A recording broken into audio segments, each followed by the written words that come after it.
नमस्कार दोस्तों, फिर से एक नया वीडियो लेकर के आए हैं जो आपके लिए काफ़ी महत्वपूर्ण साबित होने वाला है।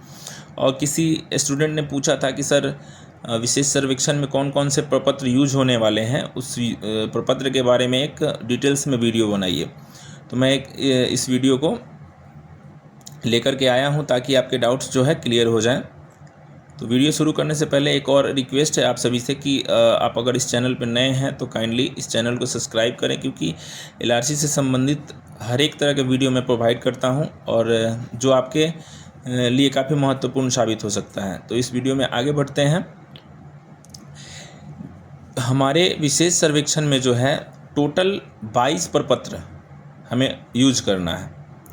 प्रपत्र 1 में उद्घोषणा होता है जो बंदोबस्त पदाधिकारी के द्वारा निर्गत किया जाता है, जिसमें ये चीज़ लिखा रहता है कि हाँ जी आपके गांव में सर्वे होने वाला है। सर्वेक्षण कार्य के दौरान जो है आप सर्वेक्षण कार्य से पहले जो है आप अपने मेढ़ वगैरह को दुरुस्त कर लें। अगर आपका मेढ़ कटा हुआ है, ये सब कोई त्रुटि है तो वो आप सुधार कर लें। और फिर तीसरा चीज़ और कि अगर कोई वन वृक्ष ऐसा कुछ है जिससे सर्वेक्षण कार्य में दिक्कत हो तो उसको आप काट करके हटा दें या साफ़ सुथरा कर दें उसको, ताकि विशेष सर्वेक्षण कार्य में कोई बाधा उत्पन्न ना हो। प्रपत्र 2 जो होता है वह रैयत के द्वारा स्वामित्व और जैसे वो जो भूमि धारित करते हैं, यानी जो भूमि वो जोत कर रहे हैं उस भूमि से संबंधित स्वघोषणा प्रपत्र 2 में भर करके देते हैं कि हमारा खाता खेसरा ये है, खाता संख्या ये है, खेसरा संख्या ये है, इसका ये जो है इस नाम से जमाबंदी चल रहा है और इस नाम से अभी करना है। इस तरह से मतलब रैयत का नाम होता है, खाता खेसरा होता है, चौहद्दी होता है, रकबा होता है, आपको वो भूमि किस प्रकार से मिला है वो चीज़ रहता है, या उत्तराधिकार से क्रय से किस प्रकार से मिला वो चीज़ रहता है इसमें।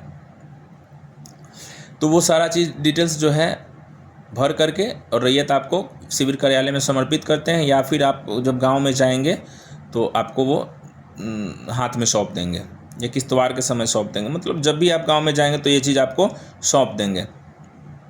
प्रपत्र 3 में क्या होता है कि स्वघोषणा के विरुद्ध निर्गत किए जाने वाले सत्यापन प्रमाण पत्र, यानी कि ये जो स्वघोषणा मुझे मिला है उसका सत्यापन मैंने कर लिया, इस चीज़ को प्रमाणित करना होता है कि हाँ ये इसका सत्यापन जो है मैंने कर लिया। और जो सत्यापित नहीं हो पाता है वो प्रपत्र 4 में चला जाता है, यानी कि गैर सत्यापित। देखिए प्रपत्र 4 में देखिए कि गैर सत्यापित और विवादग्रस्त भूमि की पंजी का प्रपत्र, यानी जो प्रपत्र मेरा सत्यापित नहीं हुआ, कोई विवाद है, वो प्रपत्र 4 में चला जाता है।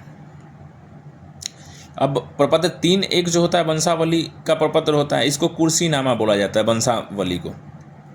तो वंशावली प्रपत्र जो है रैयत ही भर के देंगे आपको, साथ में एक ब्लैंक पेज पे वो क्या करेंगे अपना कुर्सीनामा खतियान से लेकर के अभी तक बना करके वो आपको समर्पित कर देंगे, जिसका सत्यापन जो है एक ग्राम सभा करके और उसमें करना होता है।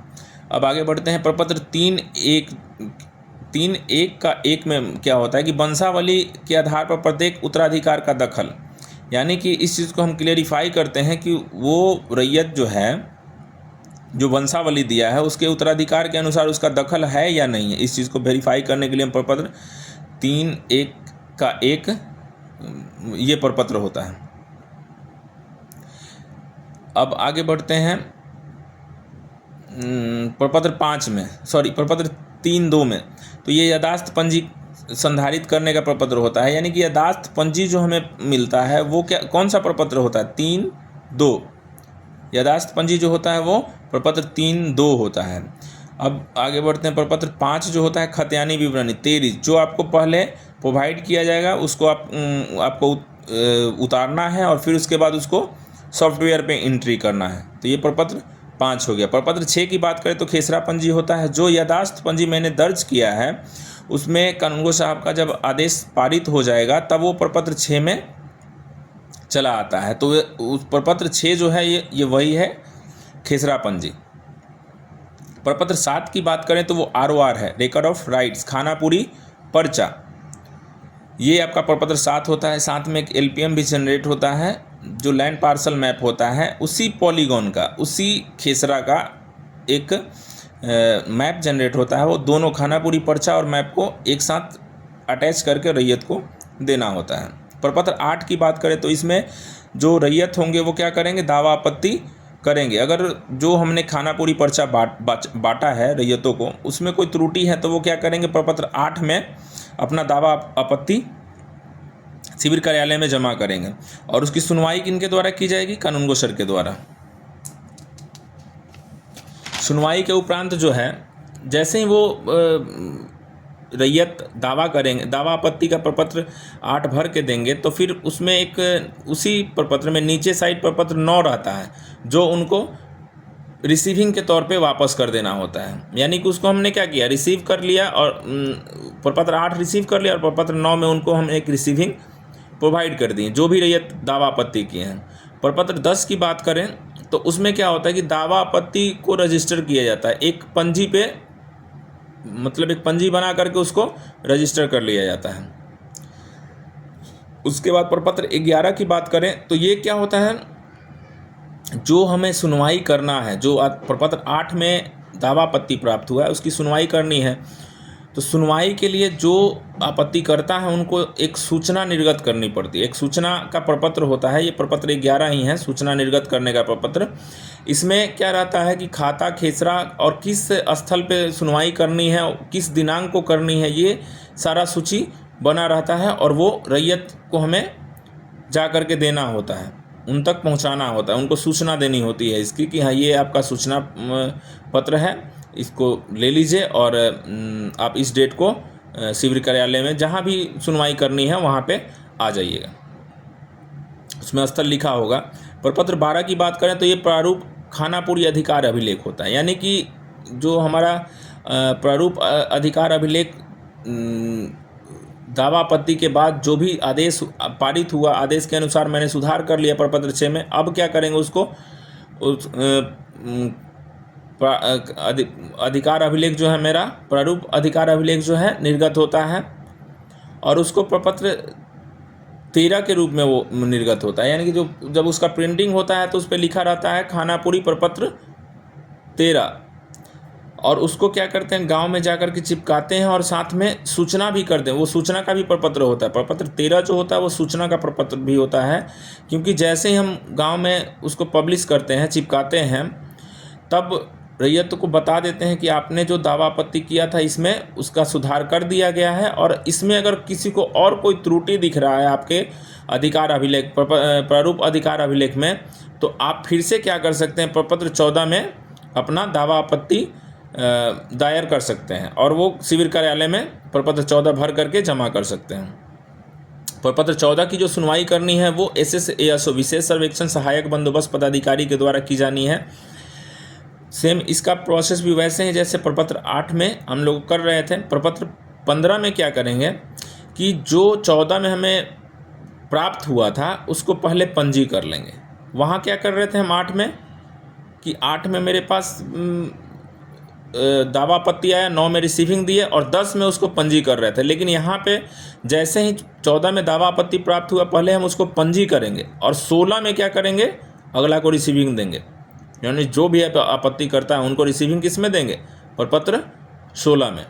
तो 14 और 16 एक ही प्रपत्र में बना हुआ रहता है, वैसे ही 8 और 9 एक प्रपत्र में ही बना रहता है। 8 जब वो भर के देंगे तो 9 में उनको आधा फाड़ करके रिसीविंग के तौर पे दे देंगे। वैसे ही 14 में क्या होता है कि 14 में भी 14 और 16 दोनों रहता है। तो 14 जो है रिसीविंग के 14 जो है उसमें उन्होंने दायर किया था और 16 जो है उनको रिसीविंग के तौर पे वापस कर देना है।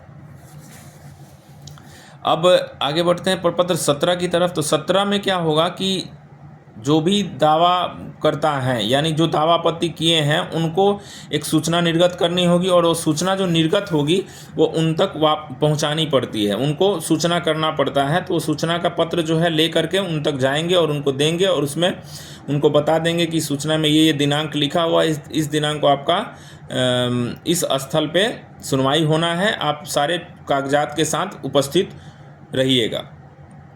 प्रपत्र 18 में क्या करना है कि नया तेरीज हमें लिखना है, नया तेरिज बनाना है, तो ये ऑटो जनरेटेड है, सारा जो है ऊपर से जनरेट होते चला आता है। नया अधिकार अभिलेख प्रपत्र का प्रपत्र होता है। तेरिज लेखन का कार्य हमें कब कब करना है? एक तो प्रपत्र 5 में जो पुराना वाला करना है, और नया वाला जो तेरिज लेखन हो रहा है वो 18 में हो रहा है। तो ये सॉफ्टवेयर पे है, ये ऑटो जनरेटेड होते चला जाता है। अब आगे बढ़ते हैं तो इसको जो है एक सॉफ्ट कॉपी में भी जो हमें शायद लिखनी होंगी, हार्ड कॉपी में भी शायद लिखनी होंगी, तो वो मिलेगा तो लिखा जाएगा, उस पर लिखना होता है। प्रपत्र 18(1) या फिर 18 का ये लगान निर्धारण के लिए होता है। यानी कि जब हमारा प्रपत्र 18 जो है तैयार हो गया, तब उस पर लगान का निर्धारण किया जाएगा। यानी जैसे उधर से दावा आपत्ति का सब क्लियर हो गया, तब हम क्या करेंगे, उसको अधिकार अभिलेख जो मेरा है उसको सब क्लियर कर देंगे, सारा चीज़ सुधार कर देंगे 14 के अनुसार, और सुधार करने के बाद जो है लगान फिक्सेशन के लिए चला जाएगा प्रपत्र 18 में।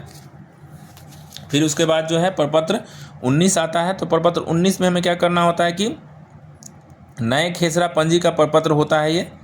यानी कि नया खेसरा पंजी जो बनाते हैं, कब कब बनाते हैं? एक तो हम प्रपत्र 6 में बनाते हैं, वो भी नया ही रहता है, और प्रपत्र लगान निर्धारण के बाद जो है प्रपत्र 19 में इसको खेसरा पंजी को तैयार करना होता है। यानी कि खेसरा पंजी अगर सर्वेक्षण प्रक्रम में देखें तो 2 बार तैयार होता है। सेम वैसे ही अगर हम देखें नया तेरिज जो तैयार होता है, एक प्रपत्र 5 में और एक प्रपत्र 18 में, 2 बार तैयार हो रहा है ना। तो प्रपत्र 5 तो पहले ही हमें मिला था, पुराना वाला, तो ये पुराना वाला हो गया। प्रपत्र 18 जो है हम नया वाला तेरिज तैयार किए।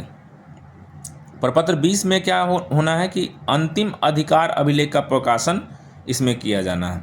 जब अंतिम अधिकार अभिलेख प्रकाशित होगा, उसके बाद आपके पास अंतिम मौका मिलेगा दावा आपत्ति दायर करने का। जो बंदोबस्त पदाधिकारी, जो जिला के बंदोबस्त पदाधिकारी हैं, उनके पास आपको जा कर के दायर करनी होती है।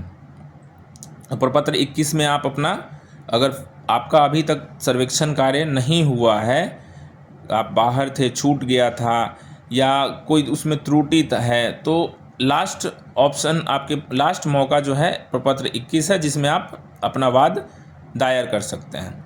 और इसका जो सूचना होगा वो प्रपत्र 22 में रैयत तक पहुंचाना होता है।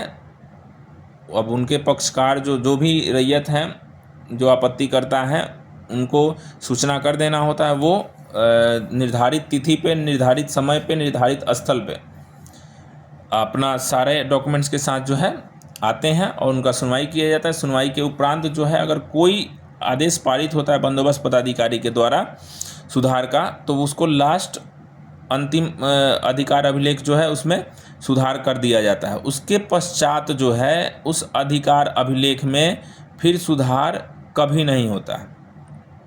यानी कि वो फाइनल रूप से अब तैयार है प्रकाशन के लिए।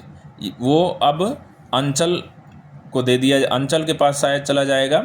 उसका 4 प्रति तैयार होता है, तो एक अंचल के पास जाता है, एक बंदोबस्त जिला के बंदोबस्त कार्यालय में होता है, एक शिविर में रहता है, और एक निदेशालय में चला जाता है। तो यही प्रोसेस होता है विशेष सर्वेक्षण का। और प्रपत्र वाइज भी एक लड़के ने पूछे, एक स्टूडेंट ने पूछा था, तो उनके डाउट्स के लिए मैंने ये प्रपत्र वाइज क्लियर करवा दिया। तो अगर वीडियो आपको पसंद आए, अच्छा लगे, तो एक लाइक ज़रूर कीजिएगा और अपने दोस्तों तक ज़रूर शेयर कीजिएगा। तब तक के लिए थैंक यू, और मिलते हैं नेक्स्ट वीडियो में।